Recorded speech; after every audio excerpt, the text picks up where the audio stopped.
Well, it's that time again for another episode of the Pedestal Shame. Joining me, I myself, Small Tummy Wonderful, and Johnny Garfield right here. Yes, to bring you the news about how 1943 was one of Capcom's greatest successes during their whole gaming developing career. 1943 was a shooter game, and it was based off of World War II. Of course, it was the predecessor of the previous game called 1942, but only this game was kind of like that, only on steroids. Right, and also we talk about a little bit briefly about Gunsmoke, which is about the Old West, which you have to shoot the bad guys, survive as many bullets, and without getting killed. So, yeah. Of course, as its name implies, it was based on the old 1950s, 60s, 70s Western that aired on CBS for 20 years. Yeah, that sums it up. And when we come down to speaking of Ghosts and Goblins, one of the best games Arthur the Knight, or King, to appear in his game. It's just, Arthur is cool. It was, of course, it would also spawn a sequel called Super Ghosts and Goblins, I think that's what it was. You are correct about that, Johnny, and also, other than that, the spin-off of the Demon Firebrand gets his own series, and we'll talk about that a little bit later, throughout the SNES era, but we're still in the 8-bit era right now, so yeah, that's about it. And Ghosts and Goblins was very notorious back in the day for its extreme difficulty, which really emphasized the Nintendo hard in the Nintendo sequence. Quite true, and it was merciless for that. So, you're gonna die a lot. Which, now we're talking about Chip 'n Dale Rescue Rangers, which, we probably know this, but Happy Video Game Nerd has talked about this gem, and the sequel to it, which is a very good game, when Capcom and Disney joined forces. Capcom and Disney's partnership was very much a loving one during its heyday. Chip 'n Dale was among one of its hits, along with DuckTales, The Little Mermaid, Darkwing Duck. Those were some of their best titles during the Capcom-Disney marriage. Oh, so true, so true. And yeah, that sums it up, and also, I haven't really personally played the game, but Johnny, what are your thoughts about just that? While Chip 'n Dale is pretty tough, it is actually a very good and charming game once you get down to it. So true, so very, very true. And, yeah. I got nothing. That's fine. So, which brings us to Chip 'n Dale Rescue Rangers 2, which, that's another very, very nice game. And, once again, Capcom and Disney join forces again, Japan and American. Of course, however, what makes this game so rare is that it was released in 1993 towards the end of the NES's lifespan. Even though it is quite rare, it is actually a very fun game to play and very much, if not better than its predecessor. So true, and if you see the people do real-time speedruns of the two games, or TASs, you'll be blown away on how good the people make their games when it comes to speedrunning. Even if tool assistance is, well, re-recording and reloading save state over and over and over again. But yeah, they're great. Which comes to another great Disney classic is Darkwing Duck, which everybody loves this one, right? Correct. Many people have said it plays just like a typical Megaman game, which is probably what Capcom was aiming for when they created this game. It was released in 1992, just close to the twilight of the NES's lifespan. Oh yes, yes. We can't forget those golden days when Capcom wasn't sucking so much to the current generation as of now. Which, what happened? What went wrong? Johnny, can you put some detail into that? It was because many of their great staffers left one by one in the 2010s decade, and many of them who had been working for almost 25 years were leaving. So true, because they all were getting mistreated by the head, of corporations, or the head honcho there. So, and now speaking of DuckTales, which was a good game, even the remastered game of it all was very good. Insight on that, Johnny? This is arguably the best game to come out of the Capcom Disney partnership. The play control is just very awesome. The stages are not too hard at all, and it was just a very popular, a very big seller in its time. Yes, and the music, even with the 8-bit or of the current game right now when it was remastered, amazing soundtrack, and once again we get to hear the opening theme for DuckTales at the end of the game. Am I right? Yes, you are. This was why DuckTales was one of the most very popular children's series of the late 80s, and this video game only drove the point home. So true. Which, now that we're done talking about the Disney-Capcom marriage, we are now on to, well, slightly bad English Willow, the game, which is a very hard game. I've seen my brother play this game, and oh my gosh, it was just unbearable. While it is not the best game to come out of Capcom, you could say at least they tried their best at their hands at RPG games, even though this game of Capcom's game during this era was not as polished as their other ones. So true, and max level for Willow is level 15 to save Aurora Danon and everybody to make the wand work. Indeed. Yes, and it's almost well thought of, and the best sword is the Hawk Sword, if I am not mistaken. And another good thing about when Capcom was rocking it through the late 80s, which one of them happens to be called Strider. Hear you, or just the first game Strider, then yeah, Strider. I like how cute he looks in the picture. I mean, this is one of their better games, right up there with Megaman when it was released. You know, the graphics are very crisp, the gameplay is very solid, the music is also very good. But here's something interesting. Did you know that this game was never released in Japan for unknown reasons?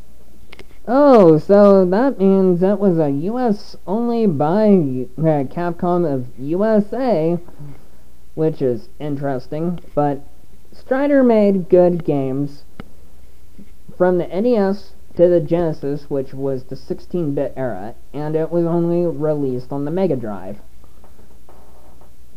While this game never saw the light of day in Japan, its future games of this franchise did, but this first game of Strider really was, with its complex puzzle-like structure, was very popular. Yes, and when it came to the PlayStation 1 remake, Strider 2, that was a good game. Sure, it gave you unlimited continues, unlike the unforgivable Sega Genesis one, which was pretty good indeed. So, yeah, that's Strider Kiryu that we're all talking about, that is still quite awesome with abysmal damage in Ultimate Marvel vs. Capcom 3. And you probably guessed it, and now we're talking about Streetfighter. The guy that made Megaman was involved in the Streetfighter franchise for a long time. Any insight on that?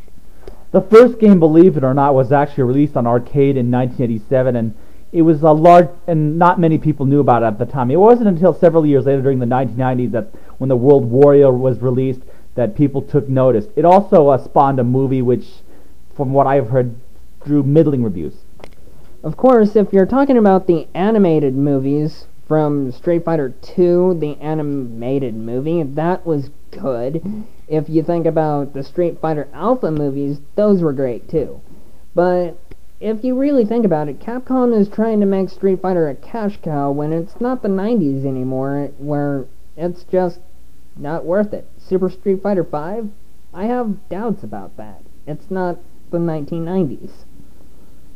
And now we're talking about the amazing Breath of Fire, another great RPG game made by Capcom through the 90s of the Super Nintendo era and the PlayStation 1 era.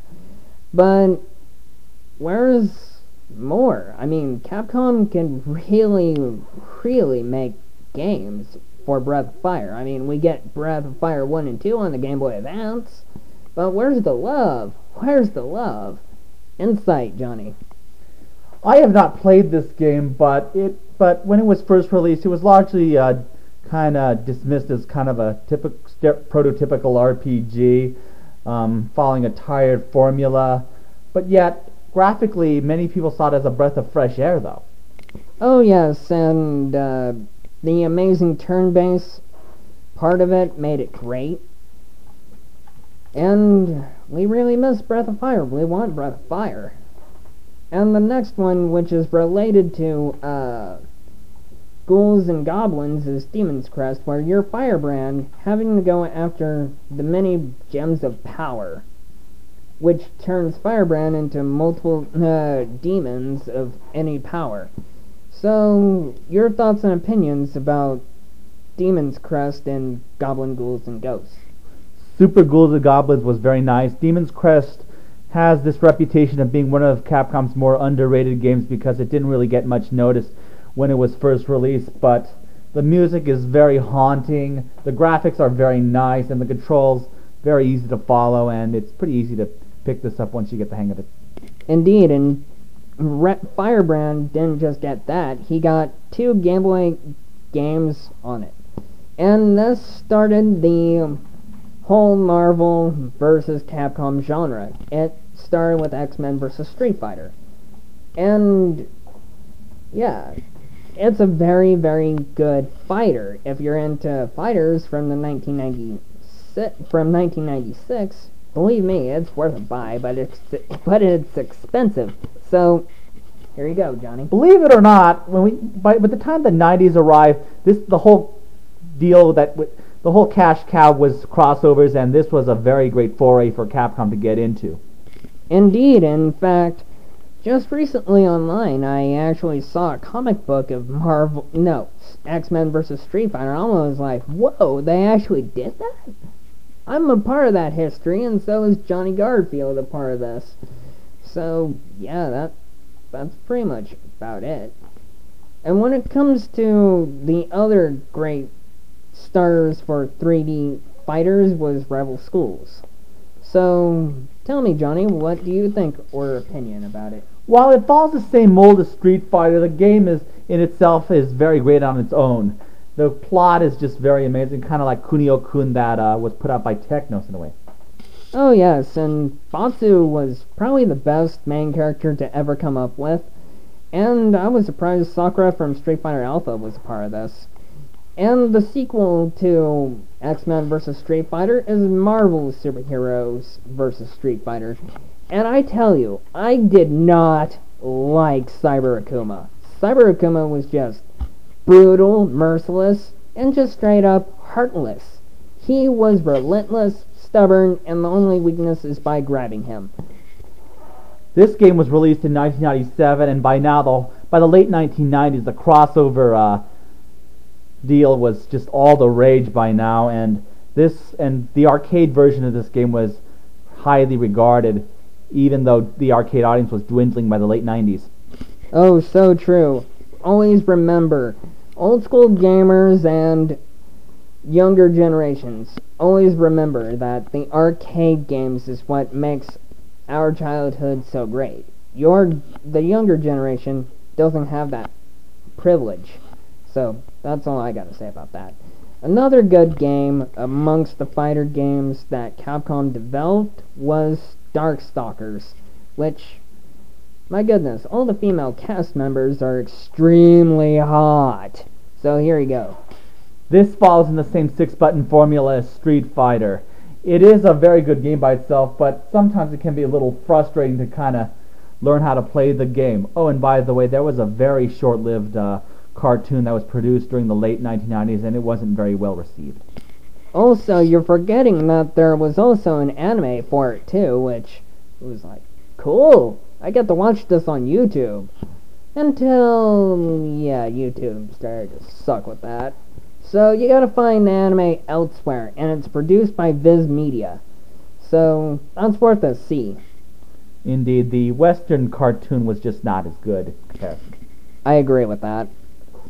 And another one that's amongst the crossover fighting games was, well, SNK versus Capcom, which is the match of the millennium, which it's on the crappy Neo Geo Pocket Color.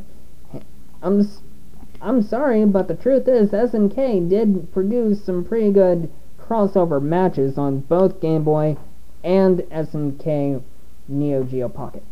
It is unfortunate that such a great game got ported on such a crappy console, because if it had gotten to like the PlayStation by this time, or maybe in other consoles as well, could have had much more potential. I agree with that, and yeah, sadly we're not getting any more crossovers from SNK anymore. Is it because people believe that Capcom won a lot of these matches? But still, who cares if one company wins over another? Doesn't matter to me. And the very, very, very first game to start Marvel vs. Capcom was indeed 1998 Marvel vs. Capcom.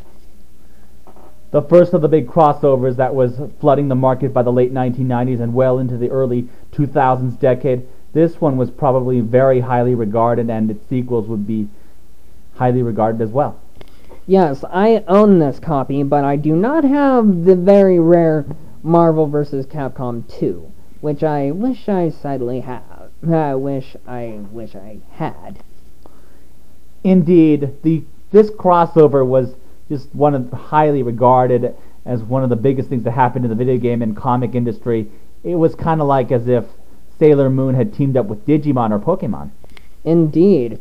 Which, the good news is, I do have Ultimate Marvel vs. Capcom 3, but where's Jill Valentine? She's in the credits. Do I need to buy her or something?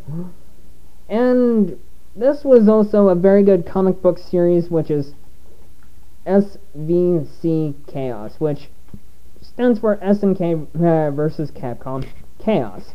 This one was released on the Xbox. Then there were a few other games of SNK versus Capcom, one on the GameCube, one on the PS2.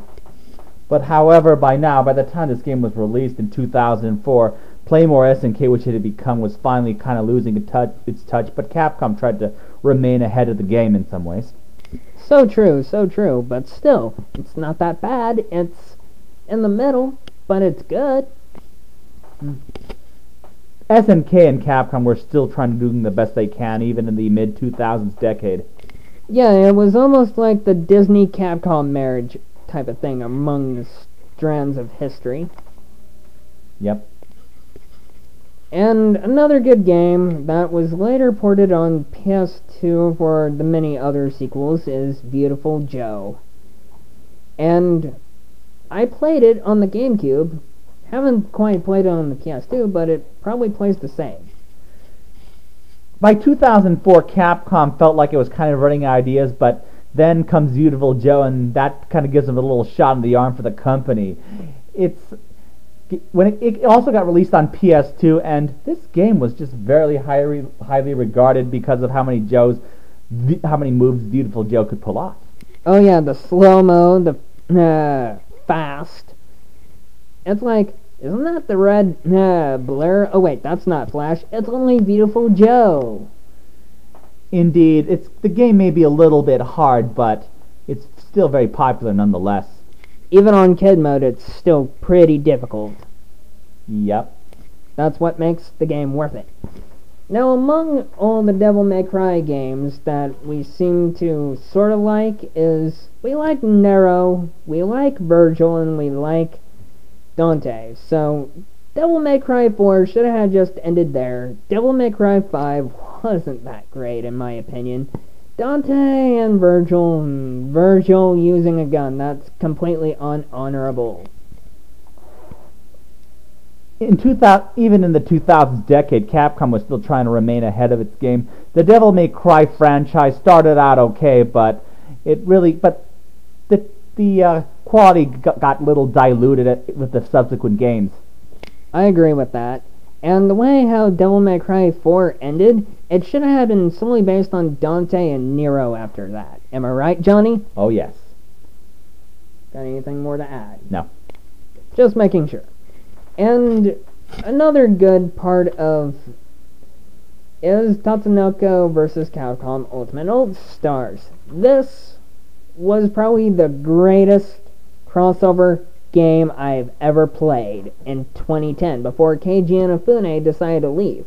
And if you think about it, Mega Man Volnut, after being locked on Elysium, comes back to fight everybody on Tatsunoko and his own Capcom friends and brothers and sisters.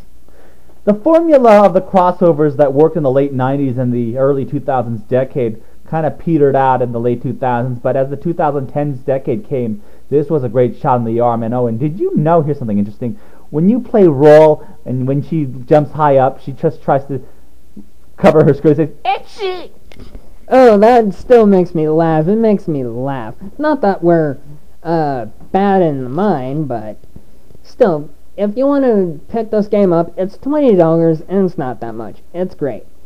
And to close everything down is that this was very close and dear to our hearts, and that's Mega Man. The Mega Man video game series is what made Capcom made its mark on the video game map for all time. The first game was the only game that had some sort of scoring, but after that it was mostly focused on adventure. Oh yeah, Mega Man 2 was still released in arcades, but Mega Man, for the first one, was solely based on arcades. But yeah, this was Capcom's mascot, and yet Keiji Inafune worked to the finger to his bones to make more Mega Man games, and yet how can Capcom do such a cruel thing to the father of Mega Man? Indeed, how Capcom treated Keiji Inafune was what led him to leave the company in 2010. It was a very huge loss to the video gaming world when he decided to go independent. Oh yes, and now we're getting Mighty Number 9, the sole successor by Soul, as the new Blue Bomber in action. But either way, I would have killed to see a Mega Man X9. I would have killed to see a Mega Man Legends 3. I mean, we have the technology, but Capcom is a little $2 billion short. Indeed, the Mega Man franchise has been one of Capcom's highest money earners, eventually spawning a few spin-off series in the new century.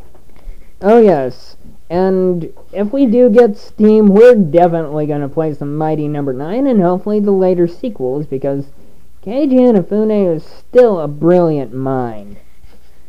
Indeed, Keiji Inafune's contributions to Mega Man series as its creator has not been forgotten by the video game world, despite the fact that he left Capcom over 5 years ago. Oh yes, yes indeed. And if you think about getting Mega Man Legends, be my guest. That's only $25 to $40, but don't get the $25 copy. You're going to get ripped off. And it's better to just get the $40 one in mint condition. And if you're planning to get the Misadventures of Tron Bonne, good luck with that. That's $170. And if you want to get Mega Man Legends 2, that's another $70 down the tube. Of course, many of the original Mega Man games in their original consoles are now extremely rare. However, in 2004, the Mega Man collection was released, and it included the first 8 Mega Man games released up to that point. Yes, and we got 2 of the greatest arcade Mega Man games. Of course, you have to deal with the Japanese audio, but we have no problem with that. It's mostly subtitled when you beat the game. Even 25 years after its introduction, Mega Man still remains one of the most popular video game franchises in history. In fact, it also recently spawned a comic series made by Archie Comics that has been published since 2011. Oh yes, to keep on Capcom's greatest achievements, and, well, basically, to keep the memory of Keiji Inafune alive. And indeed, Keiji Inafune should be revered in so many ways. Yes, he is very respectable and likable. I mean, we can never forget all that. When it comes to Mega Man X5, that was supposed to be the last X-Series game in history, but Capcom decided to make Mega Man X6 and X7 and X8, but yeah, X6 was beyond Keiji Inafune's power. X7, I think they needed something to do, make Mega Man X in a 3D and 2D, but the game's terrible. But I like it, but it's bad. And indeed, some of the newer Mega Man games just don't live up to the quality of the original ones made over almost 30 years ago now. Indeed. However, Mega Man X8, from whatever gamer's opinion is that it sucks. I don't care what that opinion is. It's greater than X7, and that's how I generally feel about it. And because I like Mega Man so much, this is just our opinion. You don't have to agree with us, but that's just how it is. Thanks for being here, guys. So we're getting closer to the end of this video and this rant, which has been the longest rant ever. So we'll catch you guys later and hope you press that like, subscribe, and comments.